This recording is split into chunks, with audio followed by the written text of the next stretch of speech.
Bien, parfait. Je vois rien, c'est pas ça. Merci d'avoir patienté ce petit quart d'heure manchot. Donc, merci Monsieur Saint-Étienne de nous rejoindre ce soir. Mesdames, Messieurs, merci d'être donc avec nous. Nous devions être très nombreux, en fait, au moins plus nombreux. Quelques-uns sont peut-être sur la route encore, ou devant leur poste de télévision. Paraît-il qu'il y a un match de foot, je ne savais même pas. Moi. Bref, à choisir, je préfère vraiment être là. Bien, donc je vais vous faire une petite introduction. Après, je donnerai la parole à M. Saint-Étienne. Et puis, ensuite, il y aura questions-réponses avec Jean-Yves Mercier et moi-même, et M. Saint-Étienne, suite à cette intervention. Et vous aurez bien sûr la parole pour poser des questions à M. Saint-Étienne sur ce qu'il nous aura exposé. Monsieur Christian Saint-Étienne, vous êtes titulaire de la chaire d'économie industrielle au Conservatoire national des arts et métiers depuis 2009. Précédemment, vous avez enseigné pendant 20 ans à Dauphine, Paris-Dauphine. Vous avez vécu 6 ans aux États-Unis, en faisant partie du staff du FMI et de l'OCDE. Nous vous voyons assez régulièrement à la télévision. Et vous interveniez dans plusieurs médias complémentairement à votre activité d'écrivain, puisque vous avez sorti 2 livres économiques. L'un qui s'appelle France, état d'urgence, une stratégie pour demain, et l'autre, l'économie pour sortir de la crise. Vous comprendrez, mesdames, messieurs, pourquoi nous avons demandé à M. Saint-Étienne de faire avec nous ce soir une réflexion sur le thème « Comment concevoir une croissance intelligente ». Avant de vous donner la parole, donc, je vais intervenir un petit peu personnellement pour faire une introduction. Nous, les chefs d'entreprise, on veut quoi? Premièrement, que l'on passe du constat à la prospective et aux actes. Depuis trop longtemps, en effet, on entend les mêmes types de discours sans que rien ne se passe véritablement pour assurer une croissance solide. Deuxièmement, que notre pays soit dans les premiers à sortir de la crise et non pas à la traîne, derrière des pays qui ont été d'ailleurs plus touchés que nous par la crise, tels que l'Espagne et l'Italie et les USA. Et ça, c'est pour nous incompréhensible. Tout au moins, on le comprend, mais on aimerait bien ne pas le comprendre pour les raisons que l'on a. Troisièmement, que notre environnement fiscal ainsi que les normes ne changent pas tous les 4 matins. Quatrièmement, que nos marchés se développent selon le cas sur le plan mondial, européen, national, régional ou local, grâce à des orientations nouvelles, une stratégie nouvelle, qui seront le résultat d'une prise de conscience collective que notre société doit changer, car ce qui était vrai hier ne l'est déjà plus aujourd'hui. Car tout va très vite, tout autour de nous, mais malheureusement pas chez nous. Monsieur Saint-Étienne, merci de nous dire comment, selon vous, cette croissance que l'on sent, paraît-il, frémir, soit pérenne. Ne faut-il pas pour cela intégrer, entre autres, que notre environnement écologique change, que les énergies aujourd'hui, que les énergies que nous utilisons aujourd'hui ne seront pas éternelles et que les outils numériques vont nous transformer et révolutionner nos comportements personnels et professionnels. La croissance intelligente, oui, on en veut, mais comment? Quelle rupture préconisez-vous pour que nous montions à temps dans le train de la 3e révolution industrielle, dans un pays où aujourd'hui il n'y a presque plus, ou de moins en moins, d'industrie?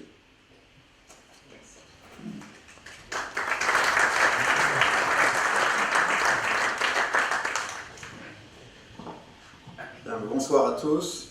Donc effectivement, ce que je vais faire devant vous ce soir, c'est une présentation l'environnement sur 2 points clés. La crise de la zone euro, parce qu'en réalité, on a une crise française dans une crise de la zone euro, et que la crise de la zone euro n'est pas terminée, malheureusement. Et ensuite, une réflexion sur cette 3e révolution industrielle qui pourrait être une opportunité pour notre pays, mais qui ne peut l'être que si on résout un certain nombre de problèmes que vous avez évoqués, le poids de la fiscalité, le poids des charges, qui ont des conséquences majeures sur le fonctionnement de notre économie. Alors, la première chose que je voudrais évoquer devant vous, c'est la situation de la zone euro dans le contexte mondial. Collectivement, tout le monde évoque la crise comme étant une crise mondiale. Mais en réalité, comme on va le voir, nous avons essentiellement une crise de la zone euro. Pour bien comprendre ça, on va revenir un petit peu en arrière sur la crise de 2008 et l'héritage avant cette crise de 2008 de la croissance des années 2003-2007. Alors vous avez ici au tableau uniquement les années 2006-2007, même si vous n'arrivez pas à lire, je vais de toute façon vous dire ce qu'il y a sur le tableau. Ce qui ressort de ce tableau, c'est que le monde a connu une croissance pendant les 5 années se terminant en 2007 de l'ordre de 5% par an. Alors il est important de mesurer ce que ça veut dire une croissance mondiale de 5% par an. On dispose aujourd'hui de travaux qui n'étaient pas disponibles avant l'an 2000, puisque l'OCDE a fait travailler une quinzaine d'experts sous la direction d'un économiste universitaire historien qui s'appelait Angus Madison au début des années 2000, qui est mort récemment. Mais donc, il a dirigé une trentaine d'économistes et universitaires pendant 3 ans au début des années 2000, et en 2004, il a publié donc sous l'imprimatur de l'OCDE une évaluation de la croissance mondiale depuis 2000 ans. Alors ça peut paraître surprenant compte tenu des incertitudes sur tous les sujets que vous pouvez étudier. On peut évidemment avoir des discussions méthodologiques sur cette étude, on peut remettre en cause certains éléments, mais c'est une étude très sérieuse et très solide qui utilise toutes les sources historiques. Et ce qui est intéressant comme résultat de cette étude, c'est pas seulement une information économique, ce que je vais vous dire, c'est quelque chose qui est clé pour comprendre l'environnement de l'ensemble de l'Europe depuis 2 millénaires, c'est que ces travaux font ressortir que si on fait une petite extension de ces travaux, et si on place la première révolution industrielle en 1800, on va voir tout à l'heure qu'elle commence dans les années 1780, mais pour des raisons de compréhension, mettons la première révolution industrielle en 1800, ce qu'on peut dire grâce à ces travaux de l'OCDE, c'est quelque chose donc de très important qui permet de comprendre l'histoire que vous-même avez pu apprendre et que vos enfants ou petits-enfants sont en train d'apprendre. Dans les 2 millénaires précédents l'année 1800, le niveau de vie des habitants de la planète a stagné. Voilà. On ne pouvait pas dire ça il y a 10 ans, on le sait maintenant, d'après ces travaux. Donc, le niveau de vie des habitants sous Louis XVI est le même que sous Jules César. Alors en soi, ce n'est pas un sujet évidemment que je vais aborder ce soir, mais c'est un sujet d'étude assez fascinant, puisqu'il y a eu des révolutions intellectuelles, des révolutions scientifiques, des transformations complètes du monde pendant les 2 millénaires en question, et c'est un sujet d'étude qui va laisser beaucoup de travail à l'ensemble des universitaires et des historiens. Comment peut-on expliquer cette stagnation pendant 2 millénaires alors même que toutes ces transformations ont eu lieu? Je ne vais pas le développer non plus, on aura une séance de questions, si vous voulez que je revienne sur ce point après, on pourra le faire. Quand on regarde des champs aussi divers que la théologie, la philosophie, les mathématiques, beaucoup de savants et d'experts considèrent, au risque de vous décevoir, que le siècle de plus grande intelligence de l'humanité, au sens de plus grande rupture intellectuelle dans l'histoire de l'humanité, c'est pas du tout ni le XXe ni le XXIe siècle, mais c'est le 5e siècle avant Jésus-Christ. C'est au cours du 5e siècle avant Jésus-Christ qu'il y a des ruptures intellectuelles comme l'invention du Dieu unique, comme la notion de liberté, comme la notion de démocratie, comme les fondements des mathématiques. Donc, les plus grandes ruptures intellectuelles, même quand on prend en compte les 25 siècles qui ont suivi, par rapport à ce qui a eu lieu, par rapport à ce qui existait avant, le siècle de plus grande rupture intellectuelle, c'est le 5e siècle avant Jésus-Christ. Aucun impact sur la croissance économique. Ensuite, on a l'Empire romain. L'Empire romain qui c'est une expérience historique assez fascinante, puisqu'à partir d'une petite ville, Rome, les Romains ont conquis l'ensemble du monde connu de l'époque et ont construit un empire extraordinaire. Ils ont inventé le droit romain qui aujourd'hui est à la base du droit aussi bien romano-germanique qu'anglo-saxon. Ils ont inventé des techniques pour administrer des territoires d'une très grande étendue. Aucun impact sur la croissance économique. J'accélère, on a eu la Renaissance, les grandes découvertes, des esprits dont personne ne peut songer qu'ils soient inférieurs aux gens qui sont nos contemporains, comme Léonard de Vinci, Copernic. On parle même de révolution copernicienne aujourd'hui quand on veut signifier une révolution intellectuelle majeure. Aucun impact sur la croissance économique. Donc vous voyez que c'est très intéressant que grâce à ces travaux ressort cette interrogation fondamentale. Pourquoi ces ruptures scientifiques, techniques n'ont eu aucun impact sur la croissance? Du coup, d'ailleurs, on réinterroge, on se pose à nouveau la question de savoir, mais pourquoi, du coup, y a-t-il eu une première révolution industrielle qui, donc, a lieu dans les années 1780, sachant qu'aujourd'hui, avec le recul, on sait qu'il y a eu 3 révolutions industrielles qui ont toutes eu lieu dans les années 80 de leur siècle. On ne sait pas pourquoi.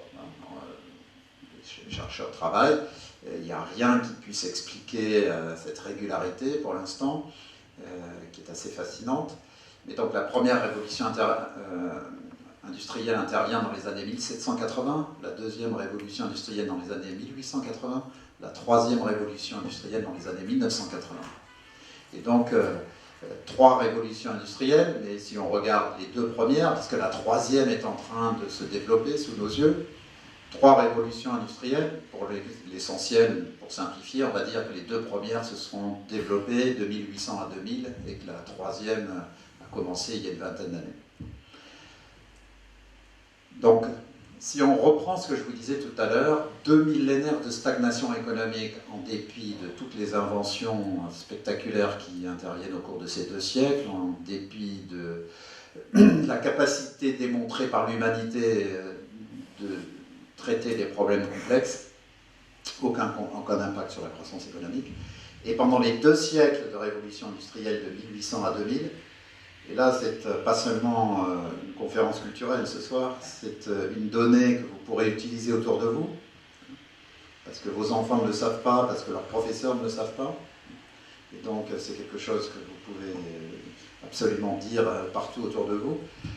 Avec ces 2 siècles de révolution industrielle, après 2 millénaires de stagnation économique, le niveau de vie a été multiplié par 20 et l'espérance de vie par 3.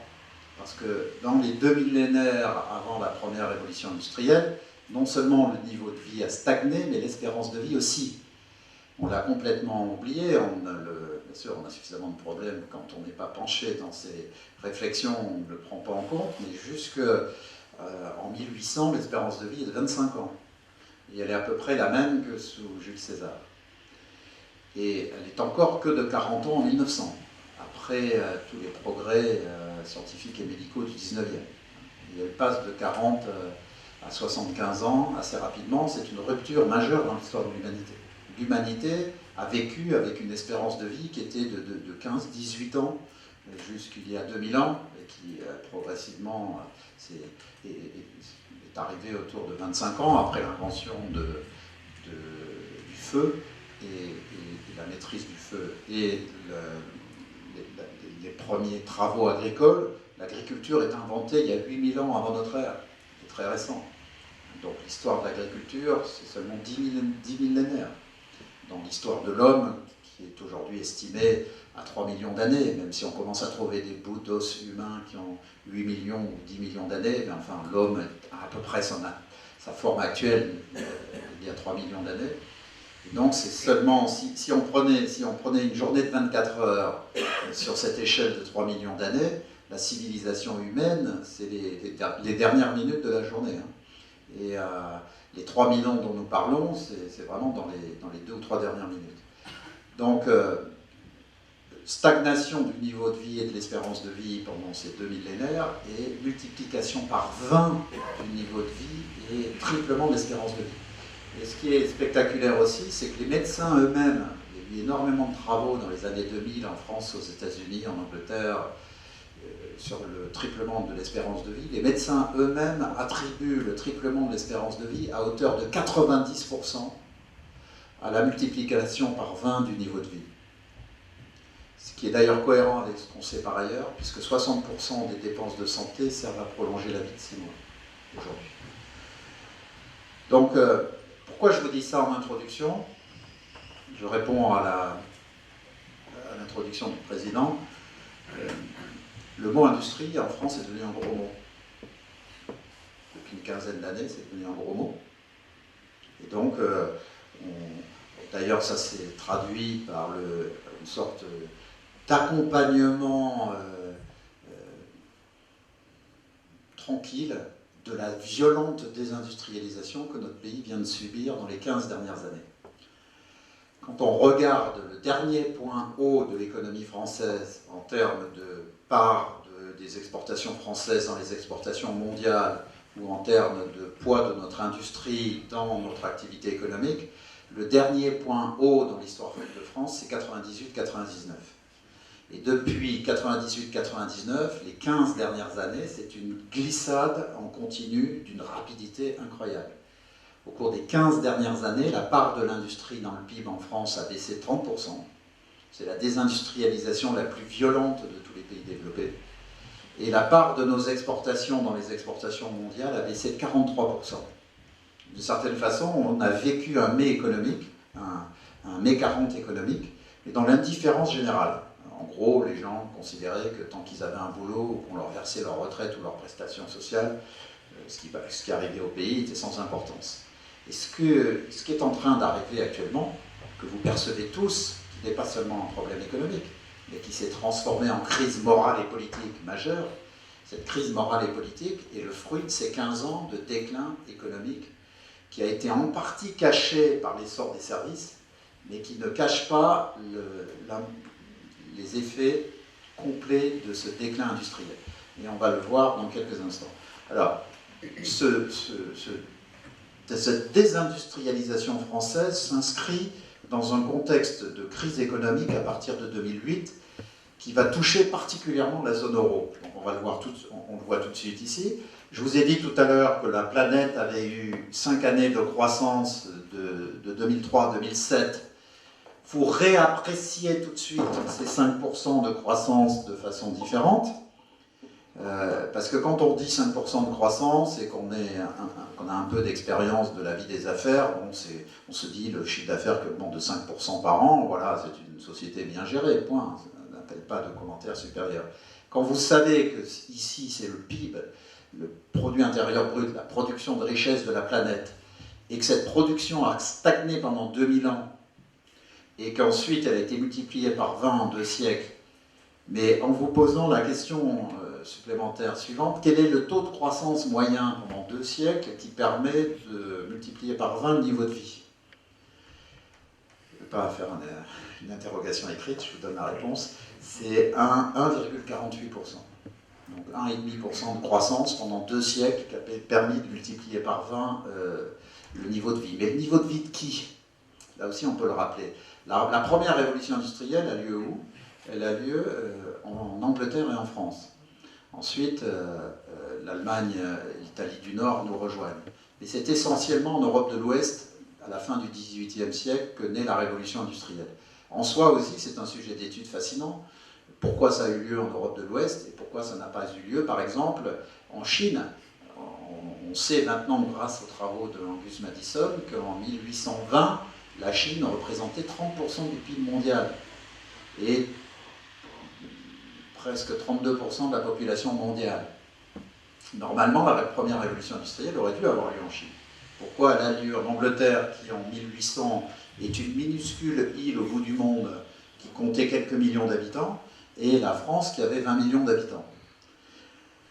Donc tout cela, ce sont des sujets qui sont étudiés par les économistes et les historiens, parce qu'évidemment, comprendre pourquoi il y a eu cette première révolution industrielle, ce n'est pas seulement un sujet universitaire historique, ça nous aide aussi à comprendre la situation dans laquelle nous sommes aujourd'hui.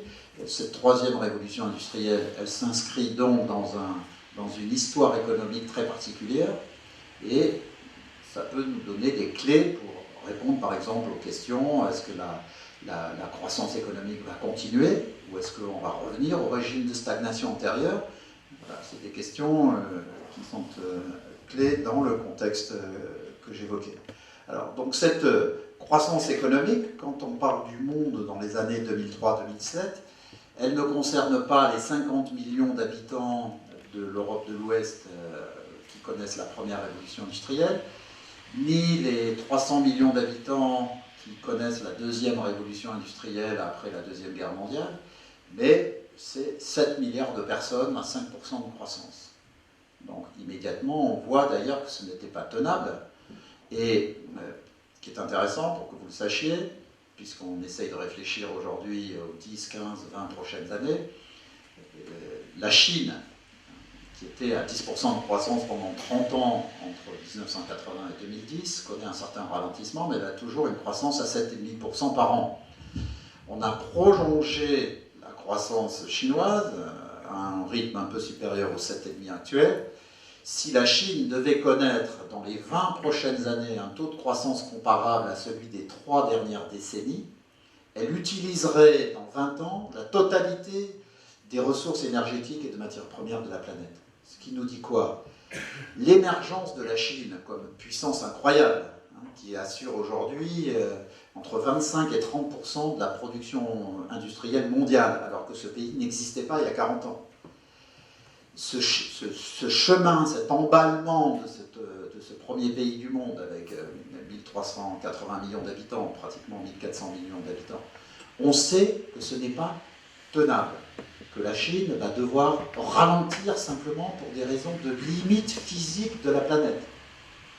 Et donc c'est une question d'années, 5 ans, 7 ans, 10 ans, mais la Chine va devoir passer de rythme de croissance actuel les 30 années, après 30 années à 10% et 2-3 années à 7,5-8%, la Chine, d'ici 10-15 ans, va devoir revenir à des taux de croissance de l'ordre de 3, 3,5, 4%. Bon, on pourra l'évoquer dans les questions ensuite si vous le souhaitez, mais il faut juste que vous réalisiez que la Chine, c'est à peu près l'équivalent. L'impact de la Chine, compte tenu de son évolution depuis les 30 dernières années, sur l'économie mondiale, c'est à peu près l'équivalent de ce que provoquerait un pétrolier géant d'1 million de tonnes dans le lac Léman.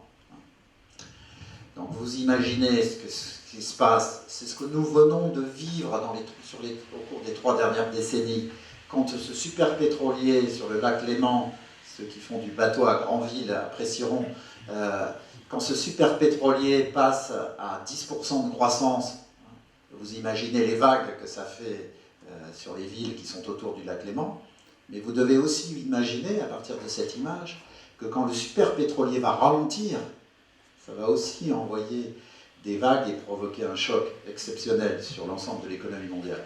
Donc nous sommes dans un monde qui va continuer de connaître des transformations extraordinaires.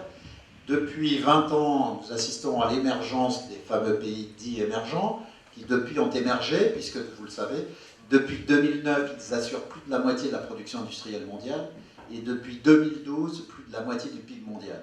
Donc on continue de parler des pays émergents, mais ils ont émergé, et aujourd'hui, dans beaucoup de domaines, ils dominent les secteurs industriels de la planète. Donc si on revient à la crise de 2008-2009 que nous avons connue, vous voyez qu'on est passé d'un rythme de croissance qui était à 5% par an au cours des années 2003-2007 à moins 0,5 en 2009, mais on revient tout de suite à 5% en 2010, et ensuite vous voyez un affaiblissement. Et c'est quand même un affaiblissement qui laisse une croissance de la planète à 3,2% en 2013, voire peut-être un peu plus. Entre 3,2 et 3,4 pour l'année 2013, on connaîtra les chiffres 2013 en mars-avril 2014. serait heureux d'avoir 3% de croissance en France, hein. Donc ça ne peut pas dire que ce soit la crise.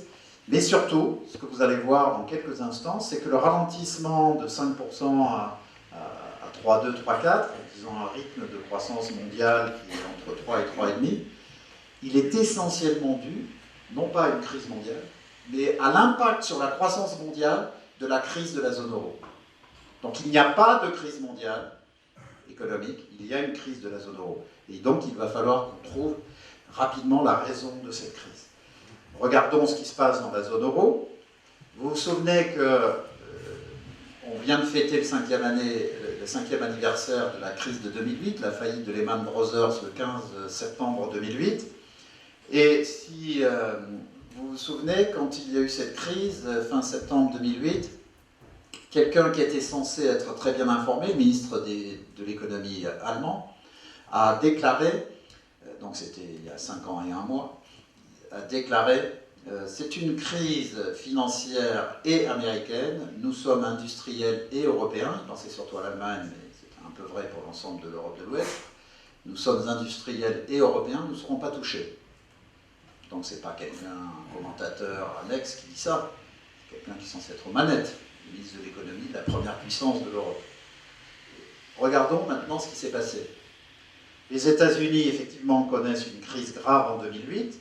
Ils passent d'un rythme de croissance autour de 2,5% par an au cours des 5 années 2003-2007 à moins 0,4 en 2008. Mais vous voyez que, et à moins 3 en 2009, donc c'est les pleins effets de la crise au cours de l'année 2009. Mais vous voyez qu'en 2010, ils sont à 2,4, 1,8 en 2011 et qui sont aujourd'hui à un rythme d'environ 2% de croissance. Donc ils ne sont pas tout à fait revenus au rythme antérieur d'avant la crise, mais ils sont à un rythme de l'ordre de 2% par an. Regardons la zone euro, qui était industrielle et européenne et qui ne devait pas être touchée par cette crise financière américaine. Elle fait moins 4,4 en 2009, beaucoup plus que les États-Unis. Et si vous faites la sommation des chiffres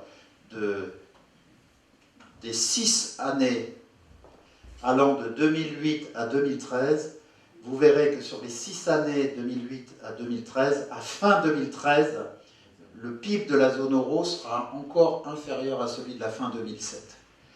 Donc la crise de la zone euro, c'est la plus violente que nous ayons connue depuis ce phénomène de révolution industrielle qui a commencé il y a 2 siècles en temps de paix. Le seul moment où nous avons connu une crise d'une aussi grande violence, c'est en temps de guerre. Nous n'avons jamais connu une crise qui dure 6 ans et avec ce niveau de crise qui nous amène à un taux de chômage historiquement élevé, autour de 12%. Donc on voit bien qu'il y a un problème spécifique à la crise de la zone euro et qu'il faut s'interroger sur cette crise de l'Europe.